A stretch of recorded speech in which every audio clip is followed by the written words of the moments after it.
Right message, wrong messenger. Good day to you all. I hope that you're feeling blessed and highly favored, of course. I'm going to start this one off today by just speaking on something that I've found to be quite alarming over the course of the past few months. And I've been meaning to drop this message for quite some time now. But I'm seeing more and more cases or instances of the right message, wrong messenger. Before I get into things, let me start with a quick backstory, or a quick short story rather. As many of you know, my father, coming up, he was a pastor and still is now. He's one of the best to actually administer the gospel that I've heard do it. You know, he really has a good knowledge of the word. And he used to always give this analogy in church. He used to always say, if you're living your life out of a trash bag, please don't tell anybody that you're a Christian, because you're actually doing the Lord a disservice, because one of the best testimonies that you'll ever be able to give is someone actually seeing your life. One of the best ways to actually reach someone or an individual who is not saved is to let them see the work that the Lord has done in you. It should be a stark difference between yourself and that of a person in the world.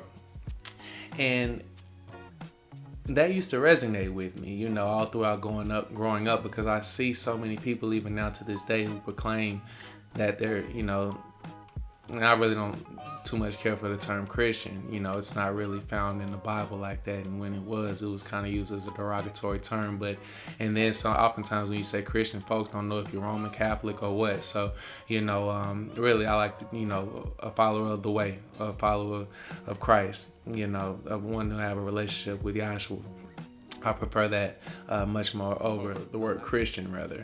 But I say that to say, when I look at the Manosphere online, boy, oh boy, they almost are doing men a disservice.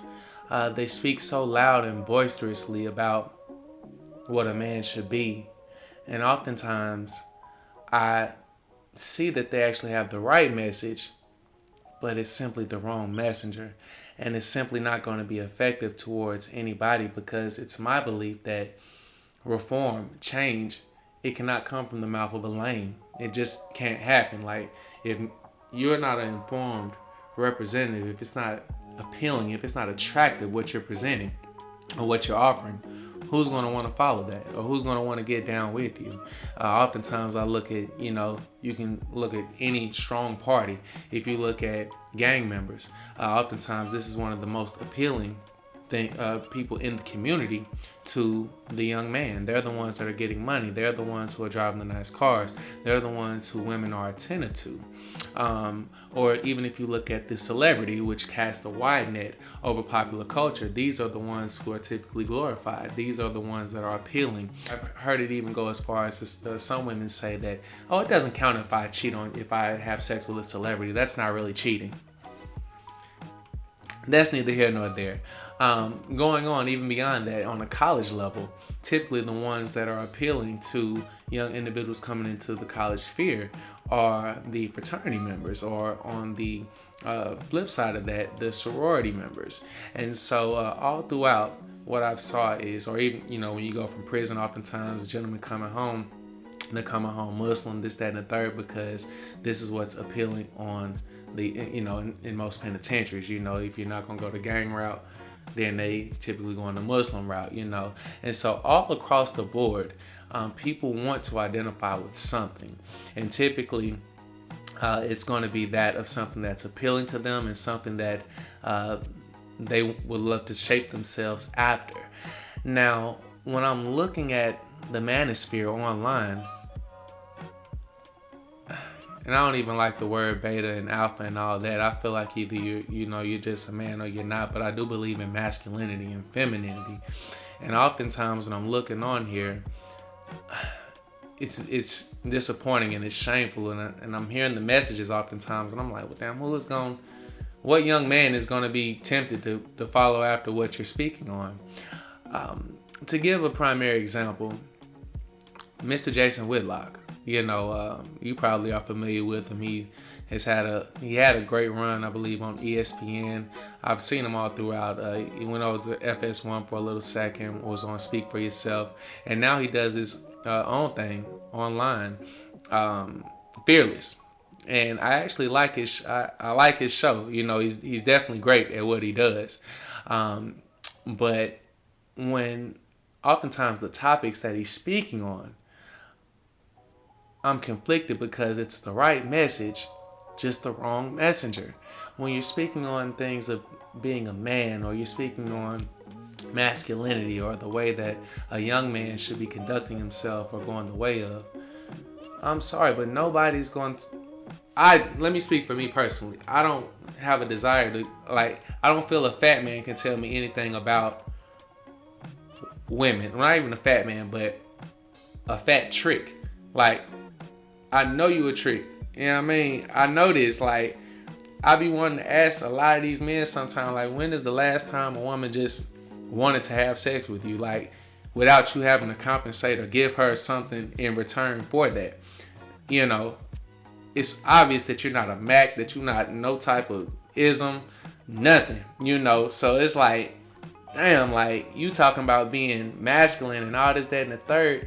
Let me not even put it that way, because this is some of the things that I look for. If somebody gonna be speaking to me about something, it's dog, if you're not even well put together, if you're not, looking and smelling good, it's something if you're really not from a certain cloth, then I'm really not hearing you in a lot of areas, especially when it comes down to masculinity and being a man. If I feel like I can just slap you and it is what it is, bro, you really can't tell me nothing. If I feel like you're not really about nothing, then it's really hard to kind of speak to me about certain things. Now, I see them. One of the main characteristics that sticks out to me is the contradiction of, oftentimes the people that are speaking. It's another guy that I watch. This is actually a Caucasian man, and I think his show is called Behind the Line. Very funny, he's definitely good at what he does. Also, as far as presenting content, the takes and the ideas and the viewpoints that he has, oftentimes I agree with him. But I thought the man was a full-fledged homosexual when I heard him speaking, and so he's oftentimes talking about masculinity and rebuking the woke culture and things like this.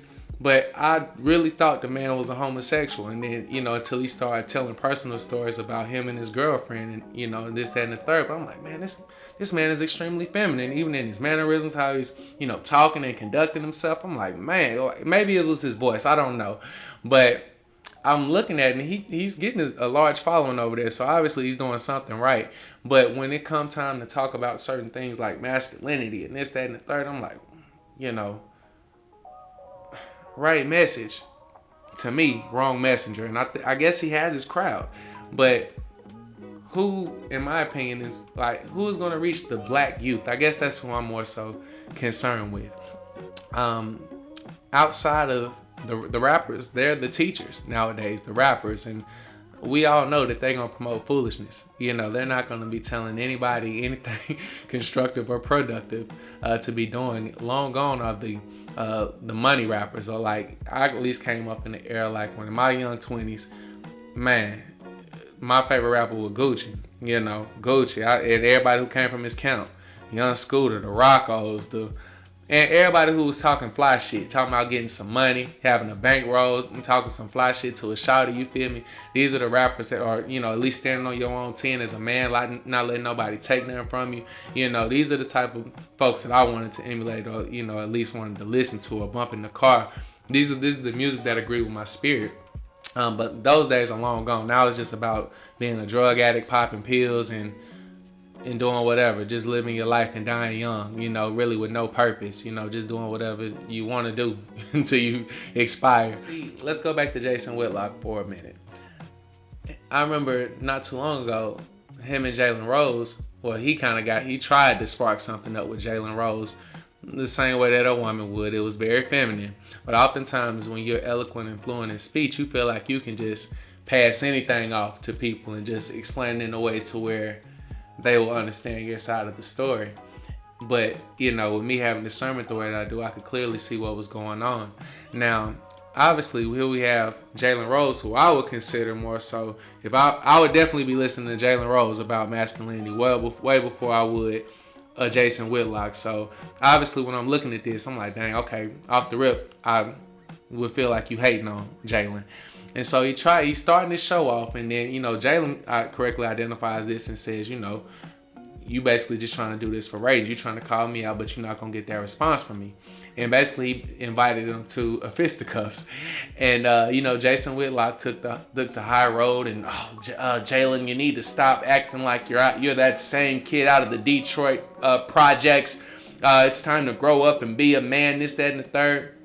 But this same gentleman, when he's speaking on somebody who's weak or something like that on his show, or somebody who look like they're not with the business like that, he'll say, well, you know, he was speaking on Mike Flores, who did who basically blew the whistle on the Miami Dolphins. And this is another gentleman who I don't know personally, but when it come down to it, Jason, I don't think you would say none of this in bruh face. He looked like he'll slap the shit out your ass, you know what I mean? But Jason Whitlock, obviously, you know, this is a gentleman who is trying to get his public image together now, because obviously the league is against him, so he kind of has to be quiet now. And Jason made some good points as far as to how he feel like he kind of messed things up, you know, for himself, that he should have been quiet, you know, as far as concerning a lot of things. That's neither here nor there, but the thing that caught my attention was he told me, man, I would have told him to sit down, I would have slapped him, and then, well, the old me would have slapped him. Bro, why are you talking like this, bro? You know what I mean? When somebody who really wanted that with you just said something to you, you was a church mouse. You know what I mean? You try to take the high road, you know. It's just a whole lot of little foolishness that goes on. But I see oftentimes right message, wrong messenger. And I'm going to end my closing. If you are going to represent something, if you're going to present something to somebody, make sure that it's appealing. Now, it's one thing to have the skill to do so, but if you're going to consider yourself one to be in the public spotlight, clean it up. JC, I mean, how hard is it to lose weight? I don't get it. How can you speak on masculinity and you look the way that you do? You know, even going to the gentleman behind the line, how can you speak on masculinity and you look like a featherweight? You look like a pansy or a fairy or something like that, you know?